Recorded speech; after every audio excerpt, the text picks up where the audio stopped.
Miaraba tompoko lahy sy tompoko vavy misotranao tsy misaraka amin'ny televiziona malagasy amin'izao vaovao atoandro izao mikasika ny filan-kevitry ny gouvernemanta dia nitanterahana teny amin'ny lapam-panjakana mahazo arivo ny mikasika izay filan-kevitry ny gouvernemanta izay notariany prime ministre lehibe ny gouvernemanta Camille Vital ary tapaka nandritra izany ny resaka fampitam-baovao sy fankatoavana rijatendalàna avy amina ministera maromaro izay mbola hoentina amintsika eto ihany fa isan-taranany vaovao aloha iovakely amin'ny mahazatra dia ny famotinana ny gazety anisany asongadiny ireo gazety mpivoaka isan'andro ny mitantara ny aretina hafahafa izay miseho any Mahajanga ary nahafatesana olona maromaro ihany koa ny fionan'ireo mpanao politika sy ny fiarahamonim-pirenena eny vontovorona amin'ny tianio ity saiky mba nitoerana amin'ny gazety avokoa izay resaka vaovao roa izay ankoatran'ireo vaovao etety sy teroa ny tontolo ny fahasalamana sy ny fanatanjahantena mamitin'izay Joseline Tsiava sy Tsitaly Jean Paul.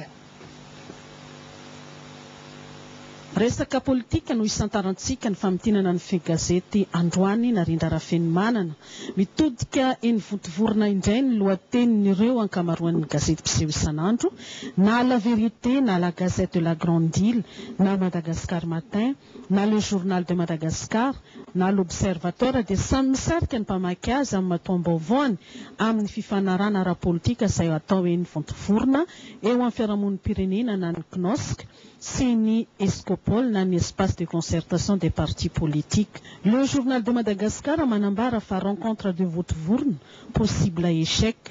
L'observateur kosa milaza eto rencontre avec la CNOSC, l'Escopole menace de boycotté.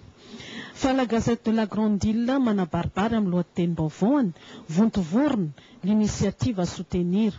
Ambarany Madagascar matin eto négociation politique nouveau ronde à Vontovorona. La vérité milaza eto fa CNOSC Maputo coûte que coûte conférence nationale reportée en septembre. Mbola izay lafiny politika izay ihany no tateriny l'Express de Madagascar amin'ny lohatenim-baovaony conférence nationale bagarre autour de la date. Fa ankoatr'izay nanokana pejy l'Express de Madagascar ny momba ny procès du 7 février, les avocats de la défense à la charge. Abaribariny midi Madagascar amin'ny matoam-baovaony ihany koa ity procès du 7 février ity, Ralter et consort, la défense accuse la justice de forcing. Notsindrian'ny tribune Madagascar amin'ity affaire 7 février ity ny fiarahan'ireo mpisolo vava ireo ny niarany voaka ny efitrano fitsarana ny alatsinainy lasa teo tamin'ny fitsarana ny adeloka be vavatsotra.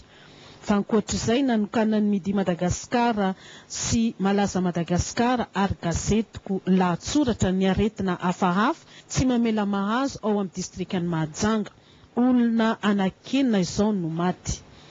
Lafiny toekarena no antoman'ilay nouvelle ny mpamaky azy ambarany amin'ny matoam-baovaony recette fiscale du premier semestre prévision atteinte.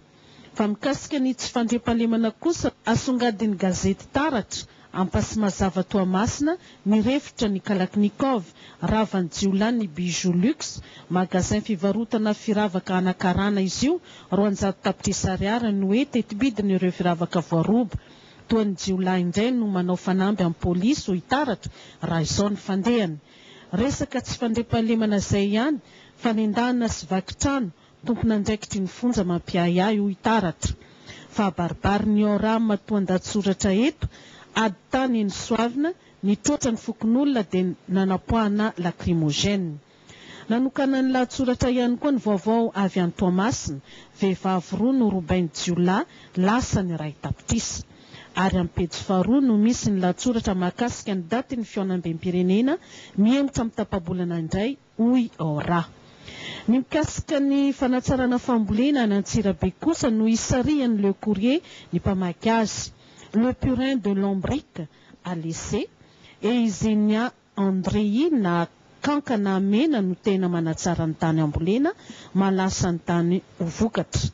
Amaranana ny feno gazety eto dia ny inona ny vaovao Mahajanga, inona ny vaovao Toliara, inona ny vaovao Toamasina ary inona ny vaovao Antsiranana.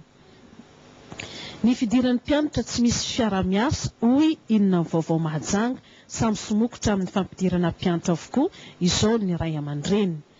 Inona ny vaovao Toamasina manasongadina amin'ny matoam-baovaony aloatra mangoro fifaninanana sport an-tsekoly amparafara vola no mandray ny fanatanjahantena an-tsekoly aty anivon'ny faritra loatra mangoro. Inona ny vaovao Toliara fanopitaly be Amboanato toeram-pitsaboa manakandra mitaraigny mpiasa mijaly ny marary. Ary inona ny vaovao Antsiranana manambara amin'ny lohatenim-baovaony zanaka atakalo vola renim-pianakaviana araiky nandafy zanany noho ny onjam-piainana efa dila loatra. Fiainana eny anivon'ny sosialy avokoa izany tanterany gazety Nofitin'ny Joseline Tsiava teo izay fa misy ny fampitam-baovao sy ny fankatoavana riza-teny-dalàna tamin'ny filan-kevitry ny gouvernemanta natao io maraina io teny amin'ny lapam-panjakana Mazoarivo notariany Prime Ministra lehibe ny gouvernemanta Camille Vital. Anisany nazahoany izay resaka fampitam-baovao izay ny ministeran'ny raharaha-mbahiny, ny ministeran'ny fizahantany sy ny asa tanana, ny ministeran'ny fifandraisana ary ny ministeran'ny fanabeazam-pirenena. Fa ho an'ny fankatoavana ny riza-teny-dalàna kosa dia nazahoana vaovao tamin'izay ny ministeran'ny fahasalamana-bahoaka sy ny ministeran'ny fanabeazam-pirenena. Indro ary hoentina amintsika ny tatitra mikasika izay filan-kevitry ny gouvernemanta izay. Voalohany ny fampitam-baovao ministeran'ny raharaha-mbahiny, fametrahana rindran-damina eo amin'ny ministeran'ny raharaha-mbahiny sy ireo departemanta teknika isan-tsokajiny. Antony mba ahafahan'ny ministeran'ny raharaha-mbahiny miantoka ny fahombiazan'ny diplomasia sy ho fandraisana andraikitra ny fampandrosoana ara-toe-karena sosialy ary antoana ihany koa ny fihodinan'ny androm-panjakana malagasy antsaka sy andavana. Ministeran'ny fizahantany sy ny asa tanana ao anatin'izao vanim-potoana ny fizahantany izao dia miezaka ny ministeran'ny fizahantany sy ny asa tanana ny ampiroborobo ny sehatra ka manoloana ireo tsy fisiany fandriam-pahalemana amin'ny lalam-pirenena sy toeram-pitsangatsanganana sasatsasana dia isy ny hetsika hatao iarahana amin'ny sokajina asa hafa amin'ny iarovana ny fandriam-pahalemana. Ministeran'ny fifandraisana araka ny voafaritra amin'ny programan'asany ity ministera ity dia isy ny fandraisan'ny anjara sy fanampiny amin'ny fizoran'ny fifidianana amin'ny atsakany sy andavana. Noho izany ny rafi-pitantanana rehetra ao amin'ny ministeran'ny fifandraisana dia manomana drafitra asa maro mialoha, mandritry ary aorian'ny fifidianana. Ministeran'ny fanabeazam-pirenena fampitam-baovao momba ny lalao-pirenena an-tsekoly taona 2020 nomena anarana hoe Boaraka izay midika hoe fifananana anatin'ny firalahiana atao any amin'ny faritry Sofia manomboka ny 30 aogositra 2020 ka hatramin'ny 7 septambra 2020. Faharoa ny fankatoavana riza-teny-dalàna. Ministeran'ny fahasalamana-bahoaka didim-panjakana ametrahana sy mamariparitra ny komity nasionaly momba ny ady amin'ny aretina miverimberina sy iarovana ireo manatakaitra, Comité national de lutte contre les maladies chroniques non transmissibles et de prévention du handicap.